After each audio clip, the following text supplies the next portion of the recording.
Hi friends, women's premier league వచ్చే season కు రంగం సిద్ధం. ఉమెన్స్ ప్రీమియర్ లీగ్ 3వ సీజన్ ముందు జరగబోయే మినీ వేలం క్రికెట్ ప్రపంచాన్ని హోరెత్తించే వాతావరణాన్ని సృష్టిస్తుంది. బెంగళూరు నగరం ఈ మినీ వేలానికి ఆతిథ్యం ఇస్తుండగా వేలం డేట్, బడ్జెట్, జట్ల స్థితిగతులపై ఆసక్తికర వివరాలు మీకోసం. ఉమెన్స్ ప్రీమియర్ లీగ్ మినీ వేలం డిసెంబర్ 15న బెంగళూరులో జరగనుంది. బీసీసీఐ ఇటీవల 5 ఫ్రాంచైజీలకు వేలం తేదీ మరియు ప్రదేశం గురించి సమాచారం అందించింది. ఈసారి 19 స్థానాలు భర్తీ చేసే అవకాశం ఉంది. అందులో 14 ఇండియన్స్ ప్లేయర్లు, 5 విదేశీ ప్లేయర్స్ ఉండవచ్చు. ఈ వేలం కోసం అందుబాటులో ఉన్న మొత్తం బడ్జెట్ 16.7 కోట్లు. ఒక్కో జట్టు గరిష్టంగా 15 కోట్లు ఖర్చు చేయవచ్చు.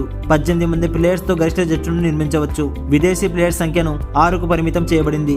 గుజరాత్ జైంట్స్ 4.4 కోట్ల బడ్జెట్ తో ముందంజలో ఉంది. ఈ ఫ్రాంచైజీ కేవలం 4 స్థానాలు మాత్రమే భర్తీ చేయాల్సి ఉంది. 22 మ్యాచ్ల టోర్నమెంట్ ఫిబ్రవరి లేదా మార్చి మధ్య జరిగే అవకాశం ఉంది. ఉమెన్స్ ప్రీమియర్ లీగ్ గురించి మరింత సమాచారం కోసం మా ఛానల్ ని ఇప్పుడే సబ్స్క్రైబ్ చేసుకోండి.